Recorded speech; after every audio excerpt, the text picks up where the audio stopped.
This presentation is a PowerPoint on the theme, How Business Can Better Tell Its Story. It represents the work, an ongoing project of CEI for the last decade, dealing with the question of how we can better, as public policy groups, work with the business community to defend the market economy of the world. My name is Fred Smith. I head the Competitive Enterprise Institute, an NGO located in Washington, D.C., but operating globally. This presentation, Telling the Business Story, has 4 sections. The first is why business must better communicate. The second is which groups must business reach. The third is what messages or narratives are most appropriate in reaching these groups. And finally, who should be the messengers? Who has the credibility to better deliver the narrative you've developed? The first section, why business must communicate. And the basic reason is that business in this politicized world is increasingly vulnerable. Examples include, in Switzerland particularly, attacks on the infant milk formula, business being accused of the deaths of millions of infants in Africa, the Swiss banking attacks, essentially arguing that Switzerland was a collaborator to the Nazis, the risk of biotechnology, the dangers of innovation generally, seeing financial privacy as tax evasion, ignoring the virtues of a system where individuals can maintain private banking accounts, anti-energy policy, and a host of others. This talk was originally in Switzerland, but there are, of course, these attacks are going on businesses throughout the world. The second point is that high-profile mishaps will occur. No matter how well prepared you are, something can go wrong, and when that goes wrong, you should be prepared for that disaster. In the private world, mishaps can be resolved if you've achieved a high-level corporate reputation. In the political world, I argue, mishaps can be resolved only if you've achieved an equivalent corporate legitimacy. I use those 2 terms, reputation, how people view you as customers in the private world, and legitimacy, how the citizens view you in the political world. One of the issues that too often is overlooked is intellectuals, the individuals who tend to prepare the narratives that inform most people about things they haven't a direct experience with, tend to oppose business generally. This grows out of an essay by the economist Joseph Schumpeter, Can Capitalism Survive? His answer was not very likely, and his reasons for saying that were that capitalism would, in a sense, succeed. It would create more wealth and knowledge than the world had ever achieved before, creating a massive middle class. That success, that growing middle class, would make possible the emergence of both entrepreneurs and intellectuals. The entrepreneurs would create, on average, even more wealth, creating even a bigger middle class. The intellectuals would be the individuals asking, what's it all about? Why is there poverty, pollution, sexism, discrimination? These are good questions. We want those people to be around. We need to be prodded towards a better world.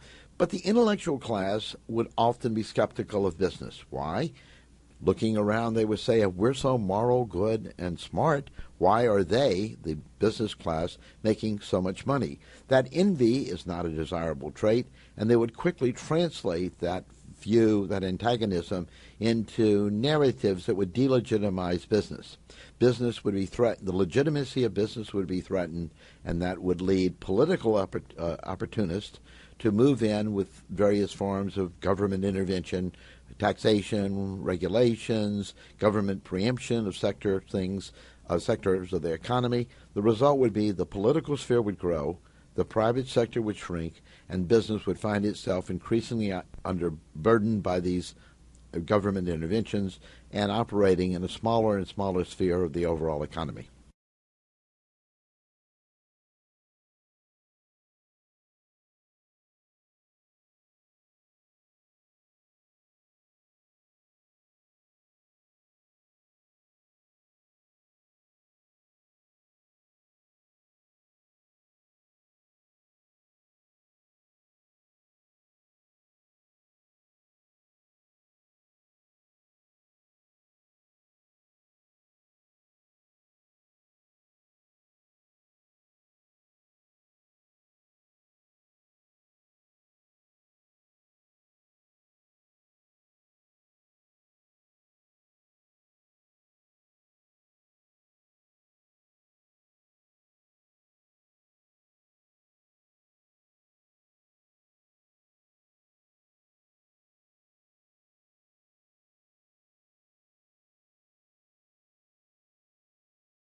It's very important to realize, even if your firm has been very, very careful and avoids mishaps, someone else can screw up in your industry and you can still suffer the consequence.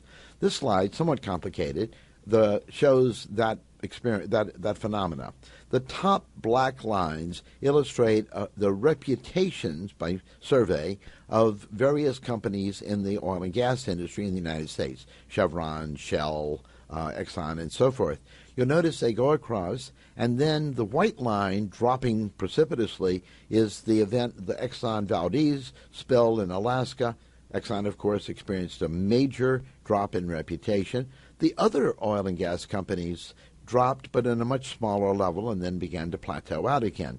But notice the red line below all the black lines. That line represents the reputation of the oil and gas industry as an entity, an abstraction. Since the individual images of oil companies was not all that good, the image of the abstraction tended to be even more negative. This is what I call a reverse halo effect. If you're not sure about the entities in a group, the whole abstraction becomes even more feared. That reputation, the reputation of the industry, drops along with Exxon Valdez, but then after a period drops even more precipitously. Why? Well, if Exxon could make that mistake, then all the oil companies could make that mistake, and that would truly be a catastrophe.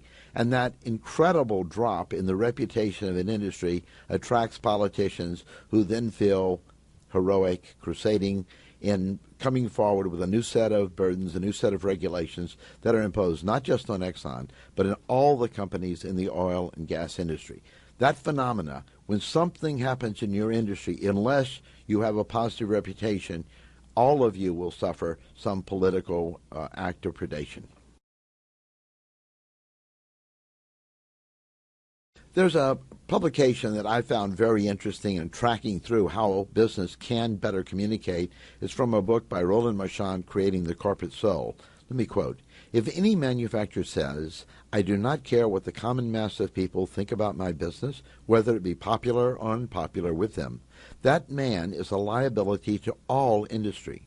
No major industry has any moral right to allow itself to be unexplained, misunderstood, or publicly distrusted, for by its unpopularity it poisons the pond in which we must all fish." That is the essence of why I believe business must legitimize itself. Turning to Section 2 of Telling the Business Story, which groups must business reach? Which audiences? Business, I would argue, faces a two-world challenge. The firm is embodied in a private world. That's the world of your customers, your workers, the world in which you are very familiar with. But you're also embodied in a larger political world of the citizens, the politicians, what the environment in which you will operate will resemble.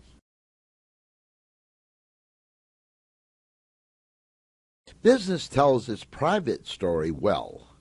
In the private world, you must manage your reputation if you're going to survive at all. Your customers must think of you as well intended. Your employees must think of you as a good workplace, the shareholders as a good investment, the suppliers as a reliable customer, and your fence post neighbors must review you as a good neighbor, because if they do not, if you're seen as a pariah industry, then your workers are going to be in a very unpleasant neighborhood.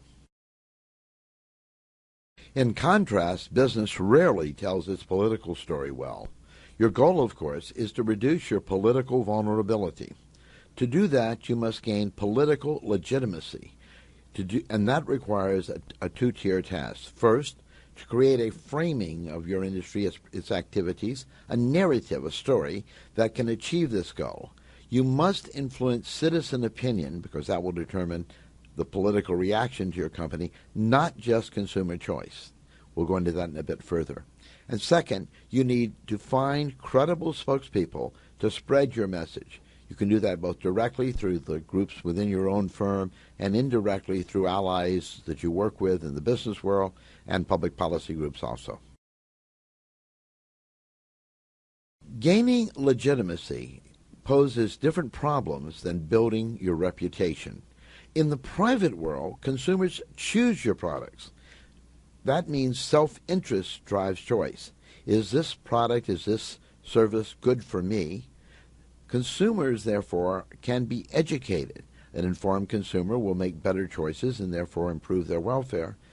Informing consumers, because you are seen as having a good reputation, can gain you credits, reputational credits. Then when a mishap occurs, you can adopt an accommodation and apologetic attitude. We generally do a good job. In this case, we didn't do as well as we want. We'll work with you. In the political world, citizens hold opinions about your firm. Self-interest is less relevant because no matter what I believe about a policy or a firm or a service, there's very little I can do to affect the political decision rules about that activity. Since self-interest doesn't work or doesn't work well, another communication strategy is needed. Research suggests that a value-based message, we'll talk about that more, can earn legitimacy credits. Indeed, only a value-based message can do that. Absent legitimacy credits, apologies can make things worse. We'll go into that. Too often, businesses rush in inappropriately to apologize, and this cartoon illustrates the result. This is the corporate headquarters. We're very sorry, Incorporated, the name of the firm, and its slogan, destroying the planet since 1954.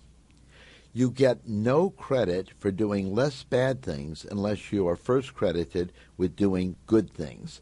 Think of the following. You're an individual standing up in front of an audience of environmentalists, let's say, and you say, yes, we used to pollute, but we've learned our lesson. We're spending vast sums over the last decade in reducing those pollution problems, billions. This year alone, we've spent over $125 million.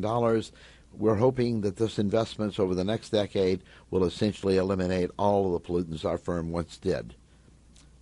And then step back and wait for applause, and it rarely comes. Why?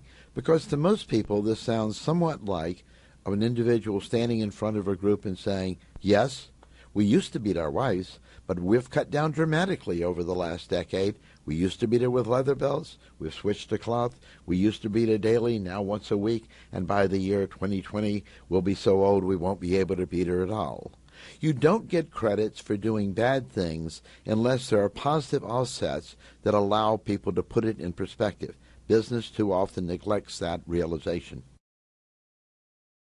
To look at the which audience question in another way, conceptually differentiate between Joan Consumer, the individual operating in the private world, and Joan Citizen, the same individual operating in the political world. Joan Consumer, the challenge is to build your reputation via self-interested appeals. You need to communicate to either customers, your suppliers, and so forth to ensure profitability. You have to relay benefits. That's a given in any business. And the audiences you're dealing with are self-interested, and therefore you can rely on an educational approach. An educational message can work when you're dealing with people whose self-interest is in being better informed to make better choices. Joan Citizen is a different issue. You're obviously trying to gain legitimacy via value-based appeals. Pleasing Joan Consumer isn't enough. People can love their bank and think banking is a bad activity, a risky activity that needs to be massively regulated. The question you have to ask is, does Joan Citizen realize you advance societal values? Is the world a better place because of the financial service industry? Consumers are informed, but citizens are rationally ignorant. This means that a fact-based approach doesn't work. Let me explain that briefly. There's a lot of material that can inform an individual about the pros and cons of any policy. And it will take time and effort to acquire that education. But once one has it, one is still relatively powerless to do much about it.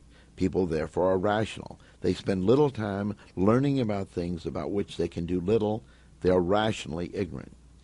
Nonetheless, it's critical that the Joan Citizen view you as advancing her values. Rational ignorance is a key to reaching the citizenry in your countries and any society. My way of phrasing this is, in the public policy world, people aren't stupid because they're stupid. They're stupid because they're smart. They rationally allocate their educational time to things that directly benefit them. So when we seek to make people smart, we're being stupid, whether it's public policy groups or the business community. Let me recapitulate this two-world challenge. On the left-hand column, the private world communication challenge. In the right-hand column, the political world communication challenge. In the left, you're trying to build your reputation in the private world. In the right, you're trying to build your legitimacy in the political world. The first thing one occurs is, here's why you benefit. You have to develop a positive reputation to be in business at all. Your customers, your workers, your investors are all critical if you're going to have a viable firm in the first place. Then, when some mishap occurs, and a mishap will always occur, you can then say, here's what happened and what we're doing about it. That is, because you have reputational credits, you can draw them down to handle the problem when it does occur. In the political world, too often, the first time business thinks about this is when a mishap occurs and their response, moving from the same response they used in the private world, is a we're sorry approach, the apologetics we discussed earlier. My argument is, until you have legitimacy credits, until we understand here's why society benefits from your activities, your firm, you have no credits to build on. You cannot say we're sorry until people understand they're offsetting legitimacy benefits to offset those. Turning to part 3, telling the business story, what messages, what stories, what narratives are most appropriate to reach the citizen, Joan citizen? How do we legitimize business in the political world?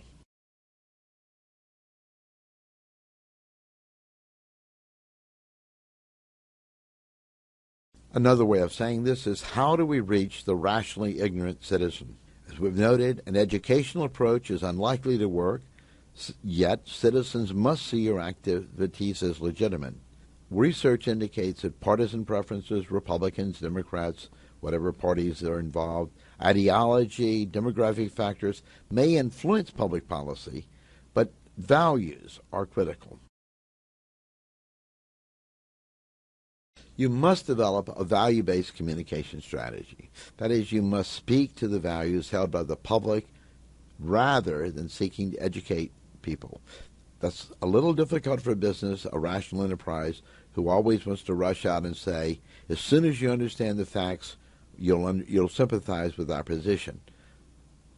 Impossibly true, but since people will not devote the time, that's not a viable strategy. They don't care what you know until they know you care.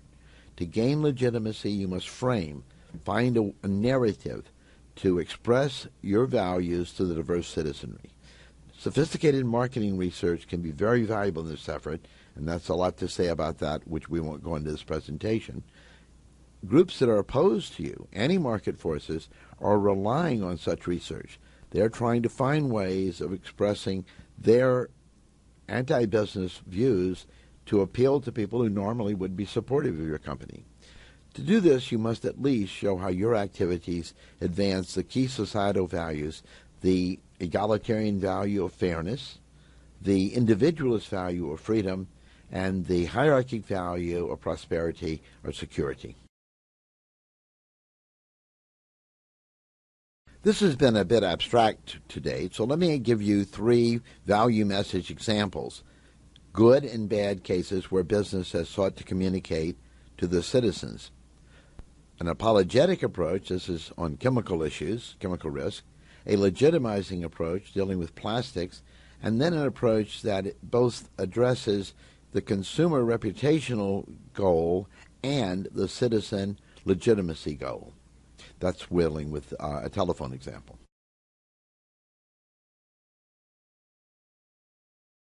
The first ad was produced by the Chemical Manufacturing Association. In a single year, 93% of our toxic chemical waste was treated, converted to energy, or recycled. What about the other 7%?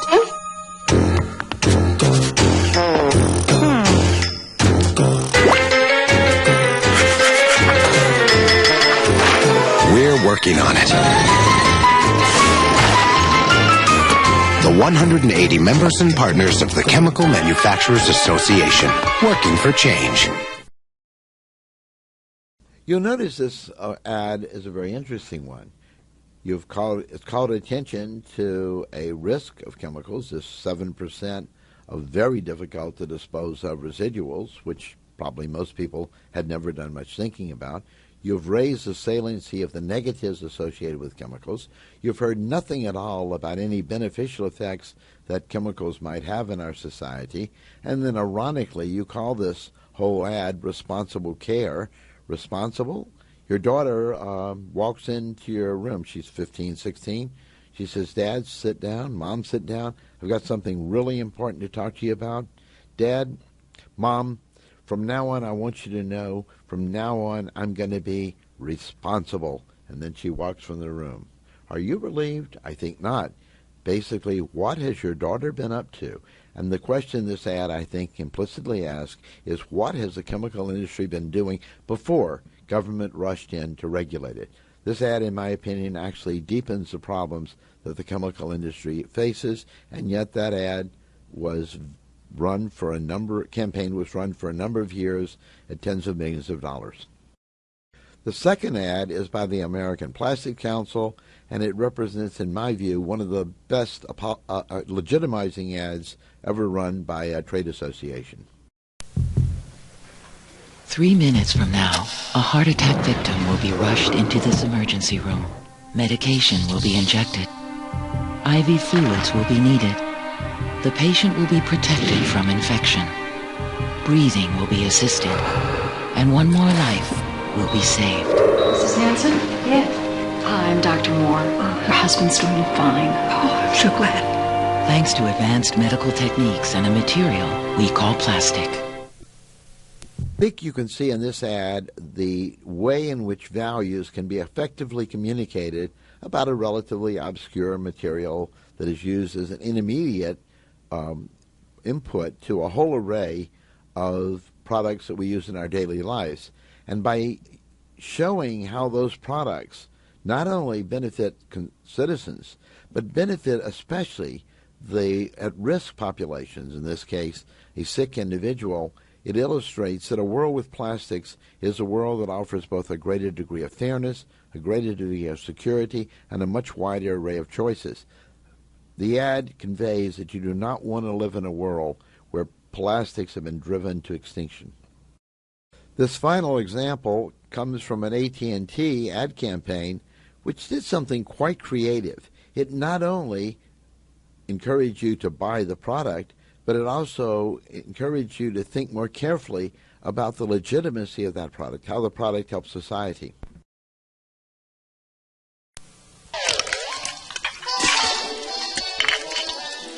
Mom, I can't find my skates. Look under the table. No TV all day, remember? Our babysitter watches TV all day. Mom, why do you always have to work? It's called videos, food, skates. Can't we go to the beach? Today, honey, I've got a meeting with a very important client. Mom, when can I be a client?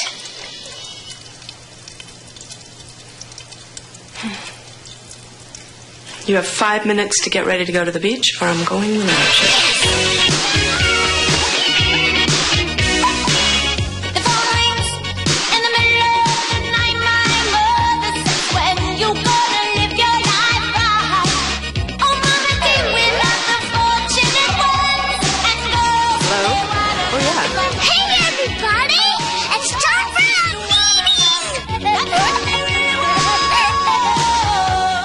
Notice that the story is about one of the tragedies perceived by some of the modern age, the working mother, trying to balance two very complicated social roles, that of a parent, that of a breadwinner, and finding it difficult to do in a world with only so many hours.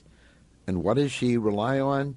The cell phone, which in this case becomes almost an egalitarian technology, a little like the six-shooter in the 19th century in the United States, a technology that brings a level of justice, fairness to a world that is stressed, bringing not only a personal value of the cell phone, but the societal value of an egalitarian technology. A brilliant ad, and one that I think could be replicated in virtually every area of business. You now are to the point in the presentation, who should be your messengers? It's not enough to have a good narrative. You have to have a credible person to speak that message. You need someone to reach the people who may be, initially at least, quite skeptical of you and your direct groups. There are a number of messengers that business can use. Let's go through them quickly. Who should tell the legitimacy story? All modern businesses have a series of external affairs department, public affairs, government affairs, the neighborhood, community affairs, corporate social responsibility. They often are well instructed to tell the self-interest story, why you create jobs, why you're a good product and everything, but they also need to understand and work to develop a value-based communication narrative. They need to understand not only how to tell the story to Joan consumer, to tell the story to Joan citizen. This requires close attention by top management. Second, you could do the same thing with your economic partners, your suppliers, your customers, your investors. Some companies, in fact, Microsoft actually created a supplier group to help Microsoft explain itself to the wider world. Your trade associations, of course, can play an important role here. You can also use advisors and consultants, outside experts. These can be very useful. They can bring a level of additional staffing. They can bring in an expertise that you may be lacking because you didn't anticipate this particular crisis. But, of course, they're still speaking for you. They're under contractual arrangements with you, and they're not going to say anything that you didn't want them to say. So there's a level of credibility problem. They also, of course, can be somewhat limited in their ability to reach groups outside the private world because their expertise likely evolved in selling products and dealing with product issues, not with dealing with the legitimacy questions in the political field. Therefore, I think you also should look very carefully at the role of principal to intellectual allies. Earlier, I said, Schumpeter said, the defection of intellectuals to the anti-business world is a tremendous loss, tremendous threat to the business community. Thankfully, there are now a large array of pro-market NGOs around the world. These groups can be valuable allies to your organization.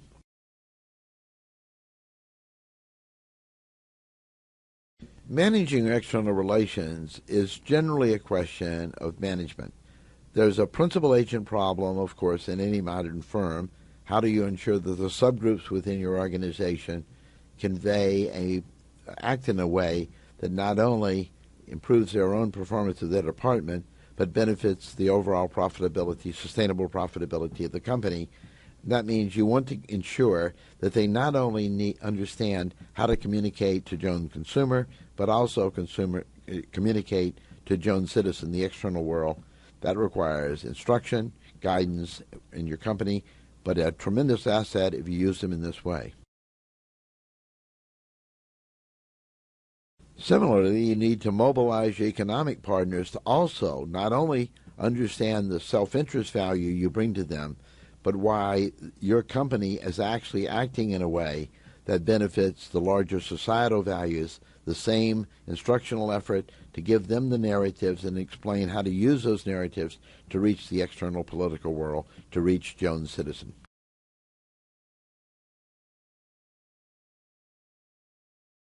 Finally, I think it is quite critical that business understand the need for allies, especially pro-market policy groups that can more effectively, more credibly deal with some of the difficulties you encounter in the political world. Anti-business groups have intellectual allies. You need them too. Indeed, in America, one of the great strengths of those favoring expanded regulation has been the alliance between intellectuals in universities, but also in very activist advocacy groups and trial lawyers and other groups who benefit by predating on business groups. They have intellectual allies. You need them too. The credibility question. Groups that defend economic liberty because it's the basis of their existence, not because they're getting money for it, are very, very effective and can allow you to reach groups who are initially far more skeptical of your role in society. Public policy groups, pro-market groups, can be much more aggressive.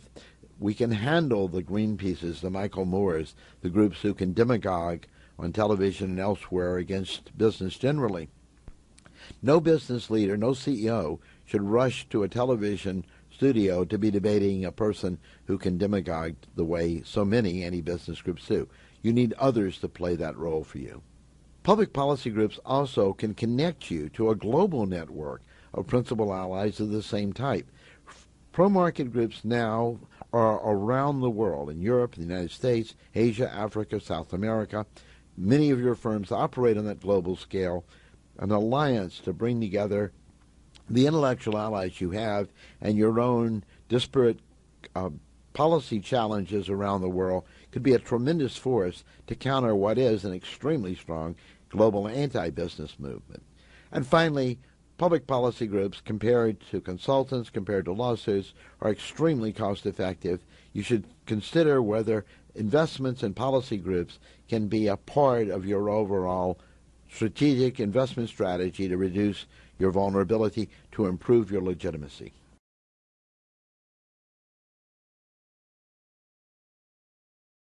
Let me summarize. A wealthy world has created enemies of business. The Schumpeter story. Capitalism's success has created a threat to capitalism as the intellectuals become providers of narratives, anti-business narratives, that undermine the moral and intellectual legitimacy of the firms in which you operate. Business must defend itself via reputation in the private world and legitimacy in the political world. You need stories in both worlds to tell how you benefit individuals and how you are making the world a better place in the various values people hold. Gaining legitimacy requires a value-based communication approach. No one cares what you know until they know you care. You have to first make that value link, and then there is a chance for subsequent educational efforts. To do that, you need messengers who are credible and effective. This requires an array of creative and effective messengers, your own external affairs groups, your business partners in the world, consultants on a selective basis, and also credible free market groups who actually can play this role and supplement the activities you do. All of these things are necessary. It's critical if business is to survive. I think these are things you should consider. Thank you for listening to this presentation. This is an overview of work that is ongoing at the Competitive Enterprise Institute. Those interested in more details on this project or information on how we could work more closely together in the future, please contact Fred Smith or anyone at www.cei.org. We'd be glad to inform you further.